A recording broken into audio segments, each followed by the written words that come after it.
नहीं किसी के में आरोप। मैं आप ही से कहता हूं, अगर निजाम मुस्तफा पाकिस्तान में होता तो ये हिंदू वहां से इमिग्रेट होके नहीं आते। पर है तो सही उधर। मैं दावे के साथ कहता हूं, किस लिए आ रहे हैं? वहां निजाम मुस्तफा है ही नहीं। वहाँ इस्लामिक देश है पाकिस्तान। नहीं, वहां इस्लामिक वो मुसलमान देश है, हाँ, तो इस्लामिक देश नहीं है। है, अब इस्लामिक नहीं है। मुसलमान देश है, इस्लामिक अगर मुसलमान देश अलग हो गया, इस्लामिक देश अलग हो गया। नहीं आते वहां से। अच्छा ये मुझे डिफरेंस बताइए। मैं विवेक नहीं जी लागू है विवेक भाई जी विवेक जी बड़ी एक कानून वहां का विवेक, शरीय नहीं एक है। सेकंड, एक ये बड़ी डिबेट का विषय हुआ है कि इस्लामिक देश अलग होता है, मुसलमान देश अलग होता है। ये जय हिंद दोस्तों, आप सब कैसे हो? उम्मीद करते हैं बहुत बढ़िया होंगे दोस्तों हमारे चैनल में आप सभी का बहुत बहुत स्वागत है। दोस्तों आज का जो बहस है बहुत ही शानदार होने वाला है, जो कि इस बहस में साजिद रशीदी जी हैं और सुधांशु त्रिवेदी जी हैं, विवेक श्रीवास्तव हैं और भी हैं। दोस्तों आपसे अनुरोध करते हैं कि आप वीडियो के अंत तक बने रहिए और वीडियो पसंद आए तो वीडियो को शेयर करना और लाइक करना और कमेंट में अपनी राय रखना दोस्तों ज़रूर, और बेल आइकन प्रेस करके रखना ताकि हम ऐसे ही नई वीडियो जैसे ही अपलोड करें चैनल पर सबसे पहले आप तक नोटिफिकेशन पहुंचे और आप उस वीडियो को देख सकें। दोस्तों चलिए देर न करते हुए मेन वीडियो की तरफ चलते हैं। दोस्तों बिल्कुल सुरक्षा देना और नागरिकता देने में जमीन आसमान का अंतर है। तो बताइए। हमने नहीं कहा नागरिक। और सुनिए अब केवल नागरिकता नहीं देंगे। मुद्दे पे आते हैं। चलिए, इन्होंने इससे पहले कभी इमिग्रेट्स का मुद्दा उठाया हो? बताइए, चुनौती से केजरीवाल जी ने बताइए इससे पहले। मतलब कोई जबकि टाइमिंग भारत नहीं में घुसपैठ का मुद्दा खूब था, टाइमिंग नहीं है साहब, यही सारी बात ये है। सुनिए। आपके लिए अब वोट बैंक है, तो इनके लिए भी वोट बैंक है। अब ठीक है। चक्कर क्या है ना, जब ये से बता कांग्रेस से मिलकर रहे चुनाव हैं। लड़ रहे हैं ना, अब इन्हें डर लग रहा है कि सारा वोट कहीं उधर न चला जाए। शाहीन बाग मेरे दिल में है बोला था मनीष सिसोदिया ने, बोला था कि शाहीन बाग ये आप ही के चैनल पर रिकॉर्डेड इंटरव्यू है जिसमें बोला शाहीन बाग मेरे दिल में। शाहीन बाग तो मेरे दिल में है और ये पाकिस्तानी हिंदू जो है ये अपराधी है, आतंकवादी है, बलात्कारी है। अब आपके दिल में क्या है समझ में आ जाता है। ठीक है, अब मैं रशीदी साहब के पास आता हूं। काफी देर से वो इंतजार कर रहे हैं। रशीदी साहब काफी देर से इंतजार करें। रशीदी साहब, ये चुनावों की बेला है तो ये सारा खेला है, इसीलिए सबको कोई रोहिंग्या के पास जाने की बात कर रहा है, कोई पाकिस्तानी हिंदुओं के पास जाने की बात कर रहा है। ये चुनावों की बेला है, इसीलिए ये खेला है। देखिए, आपके व्यूवर्स को अच्छी तरह समझ आ गया होगा इन दोनों की तूतू में से ये क्या बेला है क्या खेला है। अच्छी तरह समझ गए होंगे सब व्यूवर्स। मैं सिर्फ इतना कहना चाहता हूं, मैं इतना कहना चाहता हूं, सवाल ये है कि बहुत पहले से प्रक्रिया चल रही है, चाहे कांग्रेस ने शुरू की या किसी ने भी की, लेकिन मुसलमानों को टारगेट करना ये क्या हिंदुओं का तुष्टीकरण आज के वक्त में नहीं हो रहा है। टारगेट इसलिए हो रहा है, देखिए ये लोग ये कहते हैं और आप भी कहते हैं, कई बार शो में आपने भी कहा है कि साहब जो वहां मेजोरिटी है वो तो प्रताड़ित हो ही नहीं सकती। मैं ये कह रहा हूं कि ठीक है वहां प्रताड़ित नहीं होगी मेजोरिटी, तो फिर आपको ये बार बार कहने की जरूरत क्या है कि हम मुसलमानों को नागरिकता नहीं देंगे, जिसको देना दे दीजिए।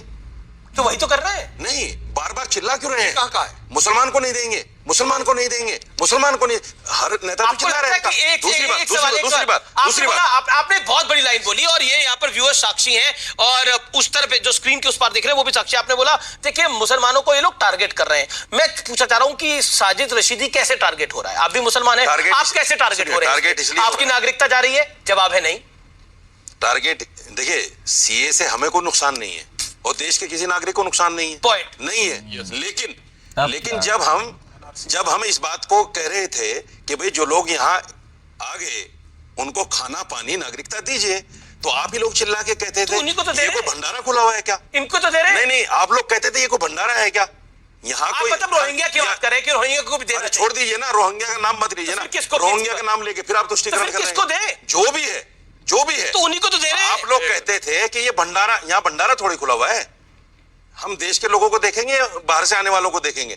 आप लोग चिल्लाते थे। एक सवाल सिर्फ ये कहना, एक सवाल और मेरा, क्या 2024 के अंदर राम मंदिर के साथ साथ सीए मुद्दा होने जा रहा है? पॉलिटिकली आपको दिख रहा है? देखिए, मुद्दे तो इनके पास सारे हैं और धार्मिक मुद्दे हैं, सब मुद्दे धार्मिक हैं इनके। पर ये तो 5 सियासी मुद्दा इनका एक मुद्दा। सुधांशु त्रिवेदी आपके चैनल पर ये बता दें कि हमने इतने लोगों को रोजगार दे दिया, हमने इतने लोगों को कारोबार दे दिया, हमने इतने लोगों के आंसू पोंछ दिए। इनके पास है ही नहीं वो चीजें, इनके पास तो धर्म धर्म धर्म धर्म है।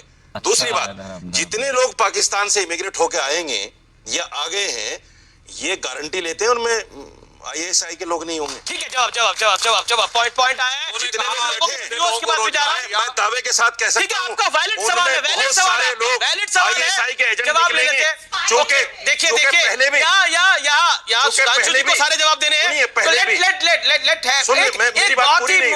मैं ये कहना चाहता हूँ कि एक बहुत दिनों बाद एक बहुत अच्छी चर्चा हो रही है, इसको सार्थक बनाने का प्रयास करते हैं। देखिए, डॉक्टर इन्होंने जो बात कही तो मैं बिल्कुल तथ्यात्मक जवाब एक वाजिब सवाल है उनका। हमारी सरकार आने से पहले एम्प्लॉय प्रोविडेंट फंड यानी कर्मचारी भविष्य निधि खाते 11 करोड़ EPFO यानी जिसमें आप बता दे रहा हूं कर्मचारी अपना पैसा जमा करता है और उसका एम्प्लॉयर नियोक्ता भी पैसा जमा करता है। अब इस समय 26 करोड़ खाते हैं, तो इसका मतलब 15 करोड़ लोग ऐसे नए जुड़े हैं जिन्होंने अपने खाते में पैसा जमा करना शुरू किया। उनका कोई 16,000 लोग यूपी में टीचर बैठे हैं जिनको आप सैलरी नहीं दे रहे हो।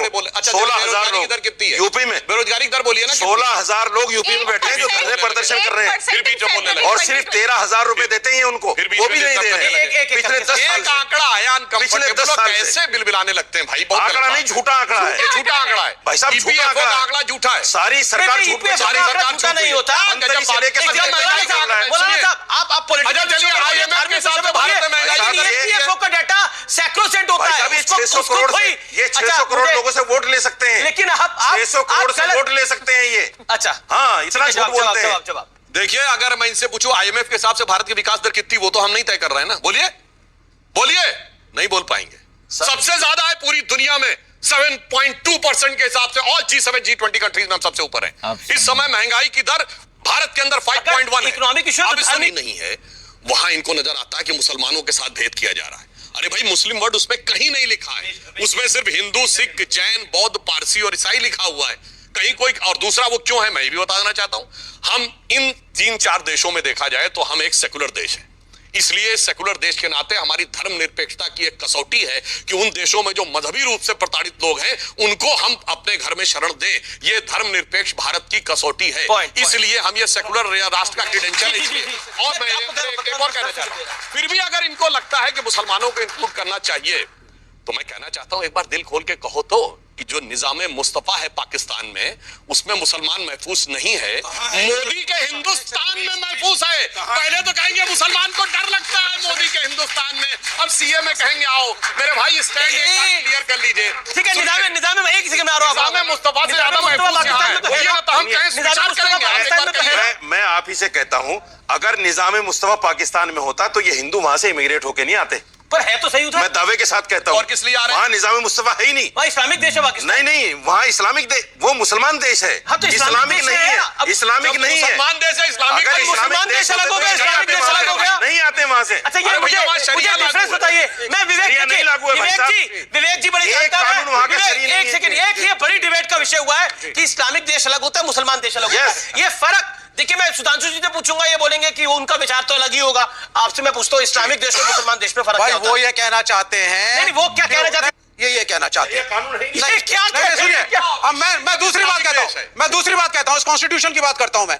आप इस देश के अंदर कोई भी बिल बनाते हैं, उसमें आप सेलेक्टिवली एक धर्म को साइड कर देते हैं। कहां साइड किया? एक मिनट, एक धर्म को साइड कर देते हैं और फिर आप कहते हैं साहब हमने हिंदू नाथ करना चाहते हैं। प्रताड़ित है पाकिस्तान में 72 और फिरके हैं। मुसलमान होने के कारण सुन लीजिए, अब मैं जोर से बोलता हूं। पाकिस्तान में 72 फिरके नहीं है। नहीं है, ये किसने कह दिया आपको? नहीं है, बिल्कुल है, बिल्कुल है, ऑफिशियल आंकड़ा नहीं है, बिल्कुल है, नहीं है 72 फिरके, बिल्कुल है, बिल्कुल है, जानते हुए बिल्कुल है, बिल्कुल है। मैं बताता हूं कौन। एक मिनट, अलग अलग फिरके हैं, अलग अलग फिरकों में लड़ाइयां हैं। अहमदियों को, जो एक बड़ी कम्युनिटी है, उसको मुसलमान इस्लाम से अलग कर दिया गया। उनके घरों पे बम फटते हैं, शियाओं की मस्जिदों में बम फटते हैं।